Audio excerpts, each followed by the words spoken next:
All right, well, Trump is trying to make America fit again by bringing back the presidential fitness test for schools, requiring students to do things like run a mile and pull-ups.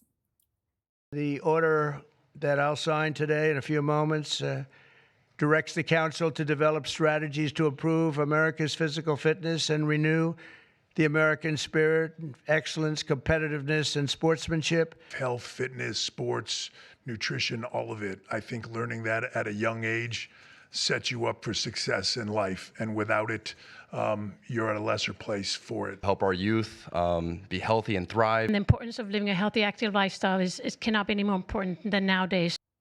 And as it goes with most Trump directives, the left is not into the health push. According to New York Times op-ed, thinness is a right-wing obsession. The writers doubled down on a podcast, going as far as to imply that it's racist to be health conscious. Are they just part of the general environment right now, which is kind of like okay with being unabashedly pro-skinny? I think what happened with the body positivity movement is it got co-opted by the wellness movement. And so people stopped using language like, oh, I'm doing this to be thin. I'm doing this to be healthy. Healthy was always synonymous with thinness in the mainstream. And also, it's very white. Okay, and liberals are still losing it over the Sydney Sweeney American Eagle ad campaign. Pop star Lizzo responded with the caption, "My jeans are black." And we also should say that American Eagle has released a statement saying Sydney Sweeney has great jeans, and it's always been about the jeans. They appreciate everybody who's wearing their jeans. I've always loved American Eagle jeans. All right, where do we start here? I think let's start with the presidential fitness test. When I was in 6th grade, Joey, we had to run a mile every morning because we would hike the Grand Canyon at the end of the year. I thought that was great. And now kids are going to be able to do this in their schools again. Yeah, I mean, we don't want fat, lazy kids, right? We just don't want that. Our country needs people that can run towards danger and run away from danger and not sit there and look up on their phone what is danger. And that's who our kids have turned into. We've done this to them. We poison them with the food. We hand them an iPad or an iPhone instead of kicking them out of the house and telling them to go get hurt, and we'll put a Band-Aid on it. I don't know if the presidential fitness test is the way to get there, but it's at least a forward-facing step in the right direction. I think anytime you can get Triple H and Harrison Butker together on something, they may agree politically, but the things they espouse aren't exactly the same. I think it's really cool to see these people that have been, in their own right, demonized by the left media and standing right beside Trump that also stand for something, and this thing being healthy kids. I mean, what I love about President Trump is no matter how he presents it, he really does present things that kind of say, the left, I dare you to go against this. Right. And they take the bait every time. Yeah, so Emily, this is part of a broader Make America Healthy Again push. Approximately 1 in 5 U.S. children and adolescents are obese. It's a serious health issue that underlies everything else that causes problems inside the country. So obviously, physical fitness is an important thing, whether it's this presidential fitness test or broadening out to join athletics, et cetera. But it's certainly a good thing for the country. Yeah, and I think, the reviving the test, the most important thing about it, in addition, that movement is medicine, and is that it's a signal, right? That it's not just about calisthenics, but it's a cultural corrective here, because we've been told for the last 4 years that fitness was elitism and that self-improvement was oppression. Health was pathologized, right? So now the president is saying actually strength and discipline and personal responsibility not only matter, but they're acknowledged. Like, we see you and it is good for you and our country if everyone is into it. And when the NYT columnists have decried thinness as some type of right-wing ideal, it really underscores that it's their worldview, not ours, which is a fear that excellence might be aspirational. And then you dig a little deeper and you say, well, what are they talking about when they talk about thinness? And the analysis was on the concept that apparently Christian right-wingers prioritize protein and non-synthetic hormones, working out, building muscle mass. So it has nothing to do actually with this anorexia-based assumption. It's the fact that everyone actually wanted to optimize their health. What is wrong with that? Well, again, see the left. They will always see it as racist, and from their lazy worldviews, they just want everyone else to be fat and lazy so they have an excuse to do so. But as President Trump says, not on my watch. All right, Piers, do you want to talk about shuttle runs and pull-ups or Lizzo versus Sydney Sweeney? Well, I think speaking as the elite athlete at the panel desk, That's right. I didn't actually know that I was that right wing until I looked at myself, realised how skinny I was, and thought, wow, I guess I am. Look, I knew the day would come when Donald Trump would do something where every rational human being in the world would obviously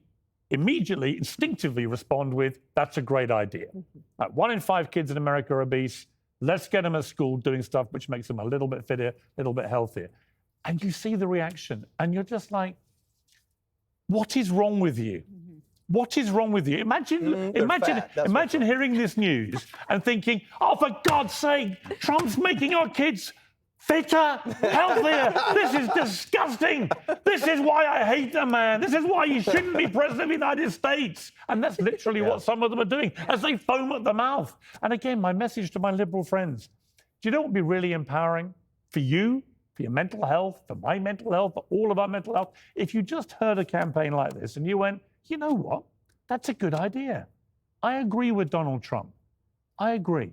Why don't we all just come together and agree, let's make our kids fitter? Another interesting point on this, RFK mentioned about bringing competition back to schools. I loved hearing that. Oh, well, that's not allowed. Because, you know, we've got to a that stage... means you're better than others. Yeah, and we've got to a stage, again, with the woke left, and I have nothing in common with these people. I used to identify as a liberal.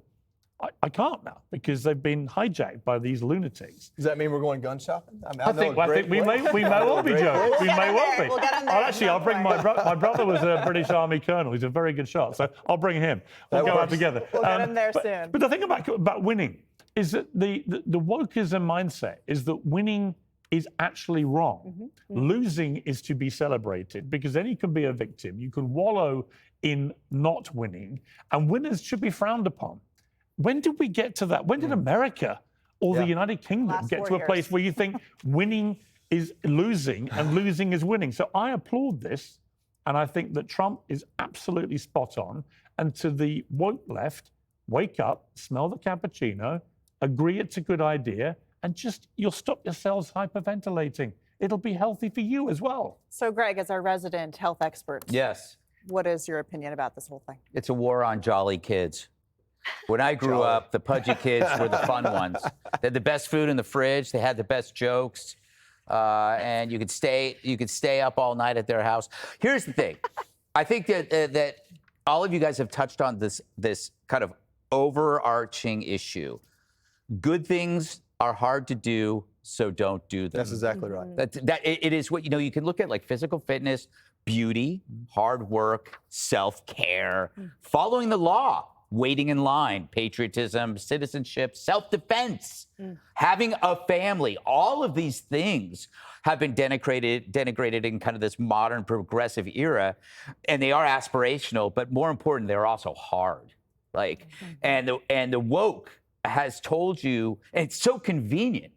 How convenient is it that the things that they hate also happen to be really hard? Yeah. So it's like, not only do you not have to do those things, by not doing them, you're actually doing good. So you tell the body positivity movement that the morbidly obese person, it's actually a good thing. This is actually your identity to be 400 pounds. It's actually really good.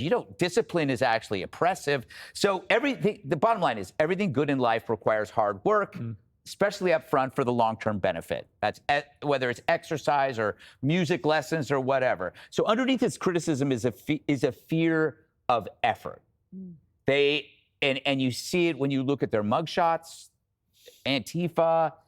These are unruly slobs, and it's actually kind of sad because there's somebody missing in their life that needs to grab them and go, dude. You're just wasting your life. You're wasting your life. You could be this, you could be that, you could be this, but you put your identity before meaning. And that is what's destroyed, I think, a lot of these ugly, fat people. Unruly slobs. All right. Yeah. Coming up, voters tell Democrats that they are a-holes. Click here to subscribe to the Fox News YouTube page to catch our hottest interviews and most compelling analysis. You won't get it anywhere else.